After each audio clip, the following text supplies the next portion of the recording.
네, 장관님. 본 의원이 지난 9월 달에 4차 추경안 심의하면서 코로나19로 누구보다 힘든 시간 보내고 있는 분들이 장애인과 그 가족이라고 강조했던 거 기억나시죠? 그래서 4차 추경안에 장애인 지원 예산 요구했을 때 광부나 농부를 위한 예산도 따로 만들지 않는다라고 말씀하셨고, 지난 8일에 있던 국감에서도 그 소신 변하지 않았다고 답변하셨어요. 자, 장애인 복지시설들이 장기 휴관으로 인해서 장애인에 대한 돌봄 공백이 고스란히 가족들의 몫이 됨에 따라서 장애인 그리고 또 그 가정이 감당해야 될 현실이 지금 코로나 블루를 넘어서 절망감과 극단적인 포기 단계에 이르는 코로나 블랙으로 확산되고 있습니다. 그런데도 장관님은 광부나 농부 같은 직업들과 비교하면서 장애에 대한 감수성이 전혀 없는 태도를 보고 계십니다. 장관님, 코로나 블랙이라는 단어 들어보셨어요? 지난 3월 제주도에서 또 6월 광주에서 장애인 가족이 동반 자살을 했고, 지난 10월 4일에는 26세 발달장애인이 아파트 9층 베란다 창문으로 뛰어내려서 목숨을 잃었고, 똑같은 사건이 지난 8월,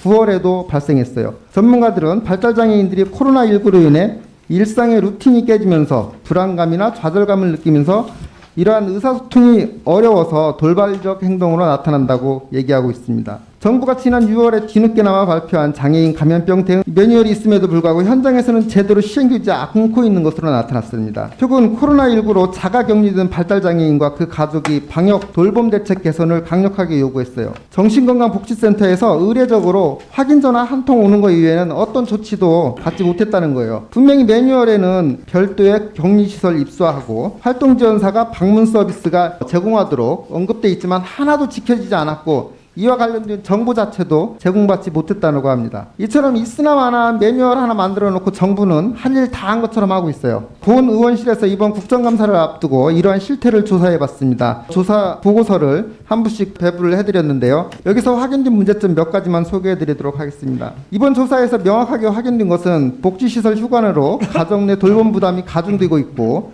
이에 따른 경제활동 곤란, 가족 간의 갈등, 불화, 심화, 보호자의 우울감 증폭이 심각한 것으로 나타났습니다. 치료 및 훈련, 운동 등을 하지 못해서 기능 저하, 일상생활 능력 저하, 운동 기능 저하 이런 것들이 나타났고, 도전적 행동이 증가했다는 의견이 상당수 확인됐습니다. 어려운 사실은 복지시설들도 마찬가지예요. 휴관과 개관 지침이 지자체마다 달라서 어떤 기준으로 시설을 운영해야 될지 혼란이 발생하고 향후 운영계획조차 수립하지 못하고 있는 상황입니다. 신규 이용자에 대한 상담, 긴급사례 지원 등 대면으로 진행되어야 되는 서비스가 중단되어서 장애인 복지 서비스에 사각지대가 발생하는 우려가 굉장히 크다고 합니다. 이 발달장애인 같은 경우 또 인지적 특성 때문에 또 중증 장애로 인해서 스마트 기기 사용이 어려워서 비대면 사업 영역을 확대하는 데에도 한계가 있다고 합니다. 복지부나 각 지자체에서 비대면 사업과 관련된 어떤 지침이나 가이드라인도 없어서 일선 현장에서 혼란이 가중되고 있죠. 자, 마스크 착용도 힘든 장애인들이 있습니다. 왜 마스크를 착용해야 되는지 이해도 못하는 그런 장애인들 같은 경우 긴급 돌봄조차 받지 못하는 문제가 발생하고 있어요. 방역 지침에 따라서 시설 내에서 서비스 제공이 불가능하다고 가정으로 되돌려 보내고 있다는 겁니다. 어려운 점은 직업재활시설에서도 마찬가지예요. 중증 장애인들이 직업재활시설에서 한 달에 몇십만 원이라도 월급 받으면서 일했는데 이마저 수입도 끊기고 장애인 고용장려금도 못 받는 상황입니다. 자, 지난 2018년 9월에 문재인 대통령이 발달장애인들을 청와대 영빈관으로 초청해서 가정에서 방치되는 발달장애인이 없게 하겠다고 약속했죠. 그리고 이어서 복지부, 교육부 등 3개 부처가 발달장애인 생애주기별 종합대책을 발표했습니다. 그런데 그 자리에 참석했던 장애인들조차 그동안 2년 동안 체감할 수 있는 변화가 하나도 없다는 거예요. 장관님, 10월 20일자 서울신문입니다. 일면 하단 기사 보시죠. 발달장애인 집콕 줄인다던 2018년 청와대 간담회는 쇼였다라고 기사 제목이 돼 있어요. 대통령으로 하여금 이런 쇼를 하게 만든 게 누구라고 생각하십니까? 바로 장애인에 대한 아무런 감수성 없이 문제의식이 없는 장관님이 아닐까요? 지난 화요일 국무회의에서 문재인 대통령이 말씀하시는 거 들으셨죠? 발달장애인 사망사고 그리고 기초수급자 고독사 사례 언급하면서 우리 사회에 가장 소외받는 계층에 대한 특별한 관심이 필요하다고 강조하신 바 있습니다. 장관님, 대통령을 쇼맨으로 만들고 대통령이 얘기하는 거를 거짓말로 만드는 분들이 과연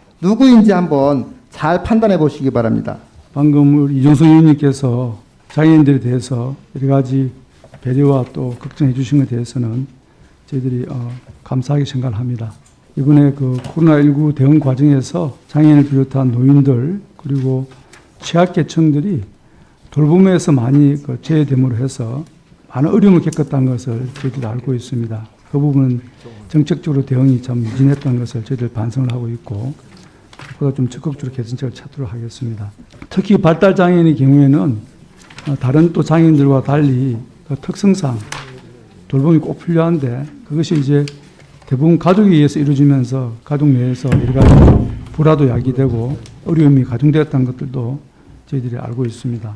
이 부분에 대해서는 보다 좀 더 적극적으로 대책 방안을 만들도록 하겠습니다. 앞서 여러 그 과정에서 발달 장애인들의 그 요구 사항들을 저희들이 좀 더 폭넓게 수용을 하고 정책적으로 대응하기 위해서 나름대로 노력은 해왔습니다만은 그분들의 기대만큼 이르지 못한 것도 사실입니다. 그래서 좀 더 많은 발달 장애인들에게 보다 많은 활동 지원 서비스라든지 여가 활동이 가능할 수 있도록 예산도 좀 더 충분히 확보해서 서비스를 확대할 수 있도록 최선의 노력을 다하도록 하겠습니다.